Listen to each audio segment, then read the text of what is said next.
Então, professora Carmen, muitos parabéns pela organização, receba da minha parte.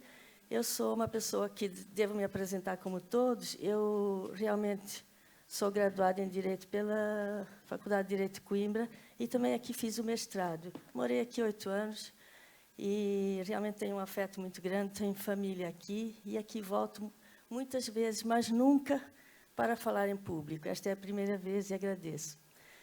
Este tema que está aí é realmente um pouco ousado, no jeito que está colocado, porque a gente não tem quase garantia de nada, nem com leis postas de que haja igualdade entre os géneros. Posso ir passando?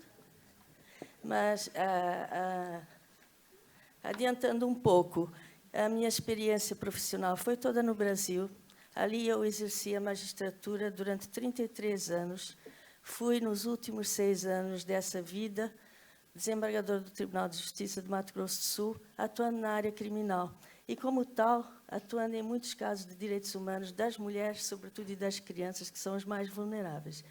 Então, eu falo dessa experiência vivida, e é aqui só, né? Passando. E, então, eu gostaria até de mostrar aí essas carinhas dessas bonecas Barbie, que este ano tem a temática da mulher juíza, né, togadas e com martelinho, cada uma da sua cor, do seu cabelo, e mostrando a diversidade, porém, tentando valorizar a menina no sentido de que ela pode se empoderar e exercer qualquer profissão que ela deseje. Estas bonecas temáticas desde 1959, mas só agora, por uma feliz coincidência, vem a mulher juíza, a boneca juíza. Eu gostaria de rapidamente falar sobre a participação feminina no poder. E, claro, que eu não posso falar aqui de tudo que seria necessário, mas o poder político, vejam que no Brasil, em 1933, tivemos a primeira deputada federal, e hoje, no ano passado, eleições bastante carismáticas, né, bastante faladas em todo o mundo, e elas elegeram apenas 16% de mulheres para o poder legislativo. Então, a diferença e a desigualdade continuam, as mulheres ainda não estão no poder. A pergunta que se faz aí está, não posso analisar esses dados, mas 15% é o máximo que as mulheres conseguem de representatividade, isto no século XXI. E aqui nós temos a questão das mulheres juízas, das mulheres juristas. Vocês, alguns, estarão, talvez, no futuro estudando direito e estarão como juristas. E saibam que, no Brasil, as mulheres juristas, advogadas em geral, ganham menos do que os homens advogados na iniciativa privada. E no poder público, ou seja, concursos públicos, nós temos aí uma trajetória. Em 1954, a primeira juíza, depois, em 99, a primeira ministra de um tribunal superior. Depois, no ano 2000, Ellen Gracie foi a primeira ministra do Tribunal Superior, o máximo tribunal que existe, STF, no Brasil. E esta mulher também foi presidente deste tribunal. Mas vejam, quase no século XXI, aliás, no século XXI já. Então, vejam, também o ano passado nós tivemos uma feliz constelação de várias mulheres nas cúpulas da Justiça. As 3 primeiras, Carmen, Laurita e Rosa, presidentes de tribunais superiores.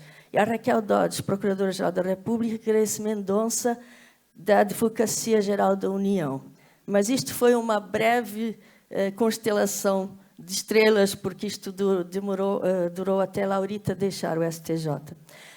Raquel Dodge fez até o comentário, é uma coincidência, esperamos que isto se repita menos esporadicamente do que o cometa Allen, de 70 e 70 anos, porque realmente foi quase uma constelação de astros. Estas mulheres poderosas que estão aqui dão assim um ânimo para as mulheres em geral, porém, não se iludam. Isto aqui é uma minoria muito expressiva, uma minoria mesmo. As mulheres magistradas não estão nas cúpulas do Poder Judiciário, como eu vou passar rapidamente aqui, porque o meu tema se desdobra em 2 e eu tenho que andar rápido. Mas vejam, aqui nestas fotos, só para serem mais exemplificativas, os magistrados, em geral, têm uma maioria de homens. Mas, à medida, como vem aí, não vou parar nesses dados, mas à medida que aumenta o cargo fica mais importante dentro da magistratura, as mulheres vão diminuindo cada vez mais. E nos tribunais superiores, elas são apenas 18% dos todos os ministros. E no meu estado, Mato Grosso do Sul, é a mesma coisa. Então, de 34 desembargadores, apenas 3 são desembargadoras mulheres. E o concurso mostra sempre a mesma coisa. Muitos homens, poucas mulheres. Aí o concurso de 2014. Aí a pergunta, esta é a mesma coisa, vejam, na base, 44% de mulheres e 56% de homens, quase empatando, né? Mas lá no cimo da pirâmide, vejam só, 16% apenas, quase idêntico à representatividade na política. E aí pergunta-se, onde é que está o poder das magistradas, se elas estão só na base e não chegam à cúpula do poder? Vejam aí algumas imagens que eu passo rapidamente nos fóruns, como este, que é um fórum meio feminino, né? Fico muito feliz. Mas não é uma realidade no Brasil. No Brasil é só mesa de homens, homens e mais homens. Nada contra os homens, adoro homens, tenho marido e filho aqui presentes me apoiando, e muito obrigada pela presença, mas mulheres também são necessárias para equilibrar e para trazer diversidade de visões. Então, olhem aí todos os homens nos lugares importantes, nos congressos jurídicos e nas reuniões de cúpula, só homens, quase homens. Aí a ministra Carmen Lúcia, que foi a nossa única presidente do STF, lá está ela no meio de homens. Então, perguntando, as mulheres magistradas só fazem sentenças? Não fazem mais nada? Não participam do poder? Não definem os rumos do poder judiciário? Infelizmente, não. Então, a magistratura é realmente uma carreira masculina ainda na prática, e existe ainda o teto de vidro, que eu não posso me deter, mas também existe para as magistradas. As mulheres chegam ao mercado de trabalho, chegam aos concursos públicos, mas não chegam aos altos cargos, por uma série de fatores, onde não é despiciando, como se diz, a questão do cuidado com a família, com as crianças, porque ainda não há políticas públicas que amparem suficientemente a mulher que exerce um trabalho fora de casa, incluindo as magistradas.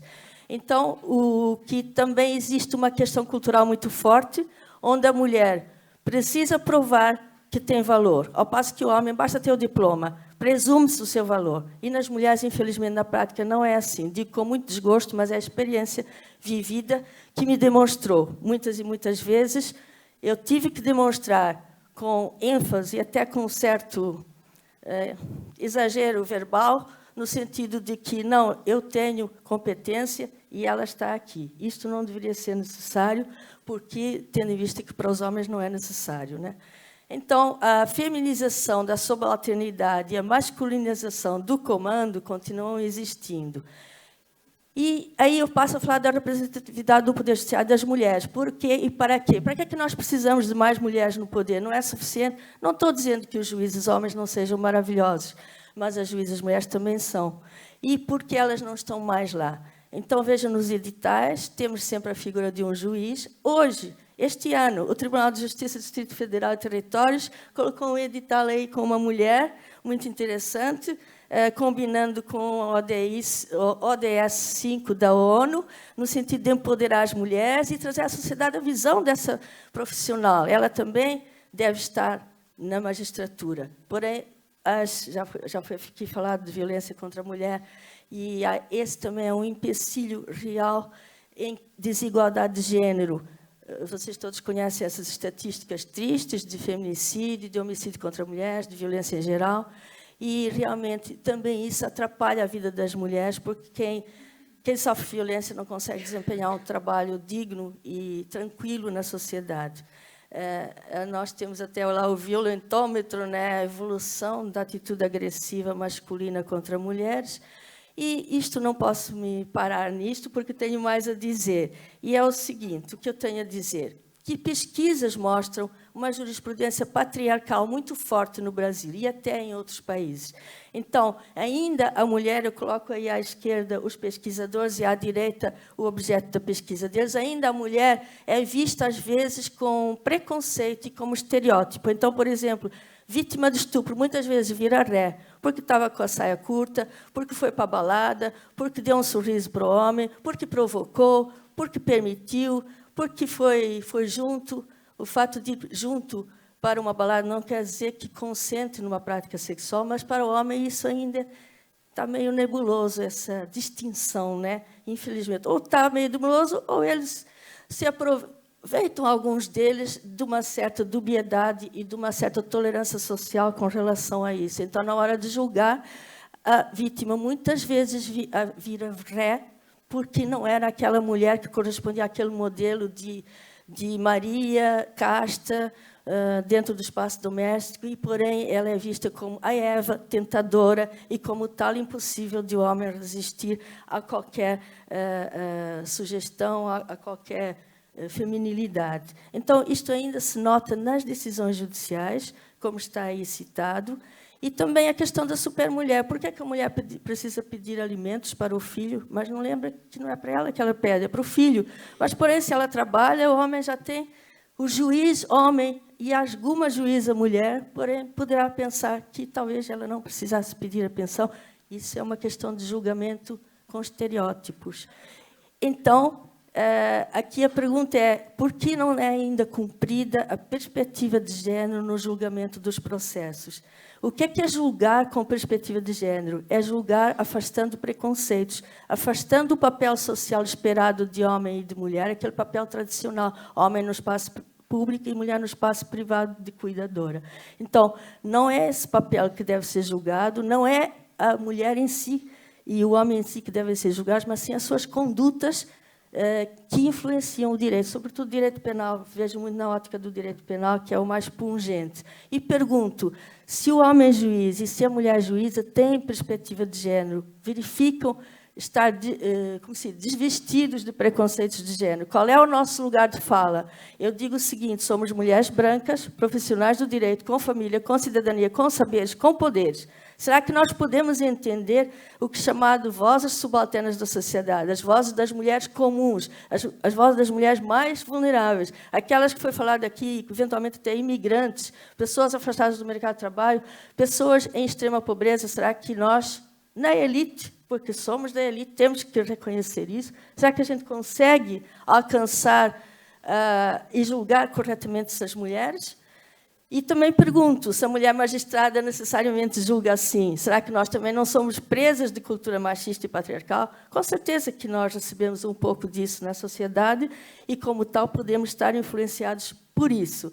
Uma pesquisa com magistradas disse que algumas delas revelaram, até compungidas, que, por vezes, escolheram argumentos que não fossem de género, que não fossem de direitos das mulheres, evitando a palavra direitos das mulheres, para não serem taxadas ou acusadas de serem parciais e tendenciosas. Mas julgar sob a perspectiva de género não é julgar a favor da mulher, não. É julgar desvestindo se é homem ou mulher. Naquela situação, se aquela pessoa será tratada do mesmo jeito, sendo homem ou sendo mulher. Isso aqui é julgar sob perspectiva de género.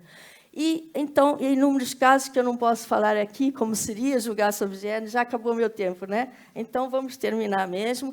Mas só que um exemplo de julgar sob perspectiva de gênero. Uma firma foi condenada a danos morais porque, no recurso apresentado, numa ação de alimentos, disse que a mulher deu o golpe da barriga. Não sei se em Portugal se fala assim, mas o golpe da barriga é arranjar um filho para poder arranjar um benefício econômico do pai da criança. Então, isto foi dito num recurso e o tribunal lá do Tribunal de Justiça de São Paulo considerou que houve excesso de defesa, um argumento descabido, exagerado, que ofendeu a honra da mulher, presumindo isso. Equidade de género não virá por mero decurso de tempo, mas por a gente trabalhar por isso. Eu não posso continuar aqui, eu teria aqui a enunciar algumas vias que os tribunais deveriam investir no sentido de maior participação das suas mulheres nos altos cargos de comando, porque também o tribunal decide onde é que vai investir. Vai investir mais numa vara de violência doméstica, numa vara de crianças, que também tem meninas, ou vai investir mais numa vara de cobrança de impostos, de fazenda pública, de acolher as demandas do poder público em geral. Então, vai ser o tribunal mais virado para questões de género ou vai dar preponderância a questões patrimoniais? É essa questão que se coloca. E as mulheres no poder, sendo presidentes do tribunal, por exemplo, poderão definir o orçamento, quais as prioridades, né? Espero eu e este é a minha convicção, é que realmente as mulheres, mais diversidade na constituição do Poder Judiciário e mais diversidade, sobretudo nas cúpulas, trarão mais as demandas das mulheres e um olhar de perspectiva de género. Eu hoje sou aposentada, aposentei o ano passado do Tribunal de Justiça de Mato Grosso do Sul, mas assumi esse cargo de diretora da mulher da nossa Associação de Magistrados, no sentido de valorizar as mulheres. Estou à disposição, desculpe ter ultrapassado um pouco o tempo, e muito obrigada.